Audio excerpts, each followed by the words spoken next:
আসসালামু আলাইকুম। সবাইকে ঈদ মোবারক, ঈদের অনেক অনেক শুভেচ্ছা। কেমন আছো বন্ধুরা? আশা করি সবাই ভালো আছো, সুস্থ আছো। আলহামদুলিল্লাহ, আমরাও খুব ভালো আছি, সুস্থ আছি।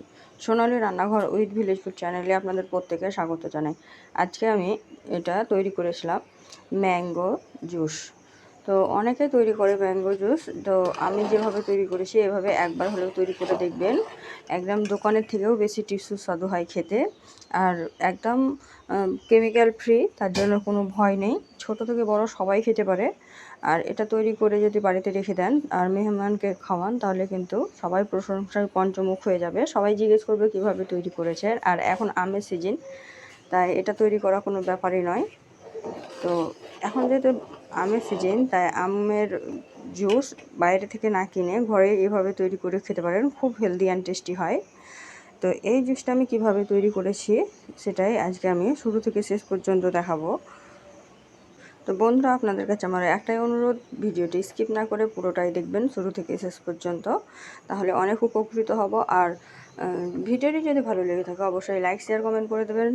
আর নতুন বন্ধুরা অবশ্যই ভিডিওটি দেখার জন্য চ্যানেলটিকে সাবস্ক্রাইব করে দেবেন। পাশে থাকা বেল আইকনটিকে প্রেস করে দেবেন সবার আগে নোটিফিকেশান পাওয়ার জন্য। তো ম্যাঙ্গো জুসটা দেখেই বুঝতে পারছেন যে এটা কতটা টেস্টি হয়েছে, কারণ কালারটাও যতটা সুন্দর হয়েছে আর এর ঘনত্বটা দেখে বুঝতে পারছেন যে কতটা টেস্টি হতে পারে।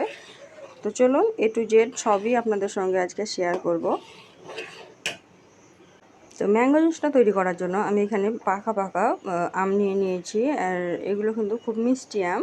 তো দেখতেই পাচ্ছেন দুটো মোটো মোটো সাইজের আম নিয়ে নিয়েছি। তো আম দুটো এখন আমি ছিলে নেব। তো এই তো আমগুলো আমি ছিলে নিয়েছি। দেখুন, এখন আমি হাত দিয়ে এইভাবে আম থেকে পাল্পগুলো আলাদা করে দেবো।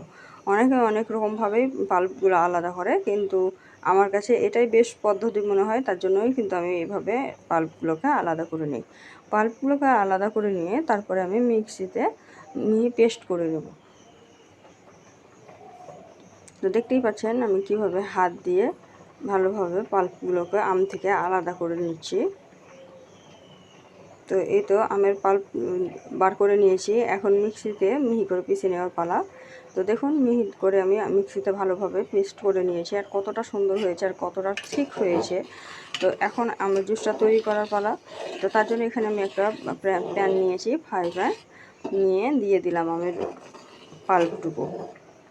তা আমের পাল্পটা দেওয়ার পরে আমি 1 কাপ মতন চিনি দিয়ে দিয়েছি, দিয়ে নাড়াচাড়া করে মিক্সড করে নিচ্ছি। চিনির একটু রসটা মরার সঙ্গে সঙ্গেই কিন্তু কালারটা চেঞ্জ হয়ে আসবে, তখনও কিন্তু এটা হয়ে যাবে। তো অনবরত নাড়াচাড়া করে চিনিটা গলিয়ে নেব, আর চিনির রসটা আমের রসটা মরিয়ে নেব, ততক্ষণ পর্যন্ত নাড়াচাড়া করব।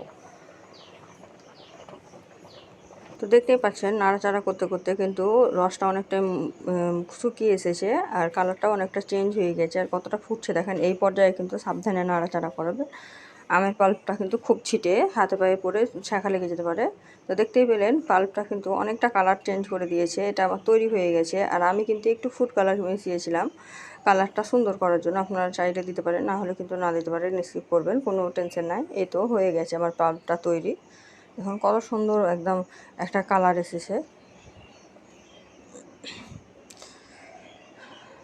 তো এটা আমার কমপ্লিট হয়ে গেছে, এখন আমি গ্যাসের আঁচটাকে বন্ধ করে দেব।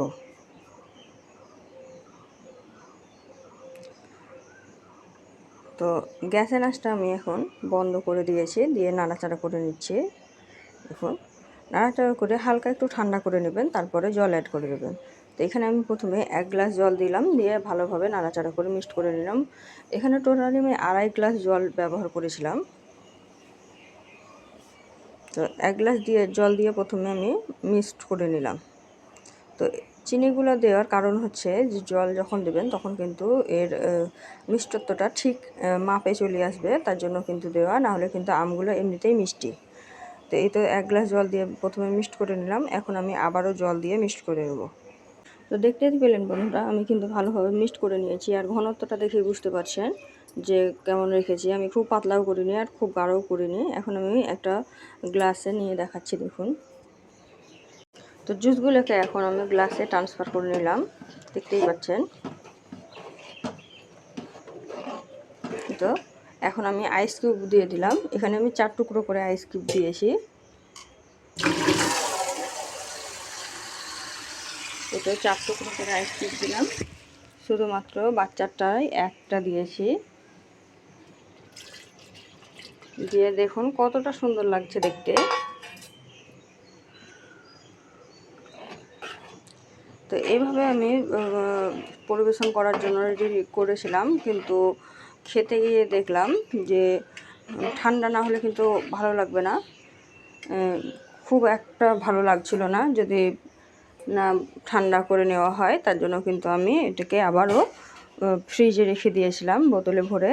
আর এটা যখন ফ্রিজে রেখেছিলাম তখন অনেকটাই জমাট বেঁধে গেছিলো, এতটা ঘন ছিল। আর ঠান্ডা হওয়ার পরে তার জন্য কিন্তু আমি আবার এক্সট্রা 2 গ্লাস জল অ্যাড করেছিলাম, করে ভালোভাবে ঝাঁকিয়ে নিয়েছিলাম। তারপরে কিন্তু সবারই আমাদের খাওয়া হয়েছিল, তো সেটা আর দেখানো হয়নি। তো আমি সবসময় চাইবো যে আমি রিয়েলিটাই দেখাতে পারি, তার জন্য কিন্তু বলবো যে এটা তৈরি করতে পারেন, খেতে পারেন, খুবই হেলদি অ্যান্ড টেস্টি। কিন্তু এটাকে প্রথমে ফ্রিজে ভালোভাবে ঠান্ডা করে নেবেন, আইস কিউবে অত ঠান্ডা হয় না। তো বন্ধুরা আজকে এই পর্যন্ত, দেখা হবে অন্য কোনো ভিডিওতে অন্য কোনো রেসিপি নিয়ে। ততক্ষণ সবাই ভালো থাকবেন, সুস্থ থাকবেন, আর আমার জন্য দোয়া করবেন। খোদা হাফিজ।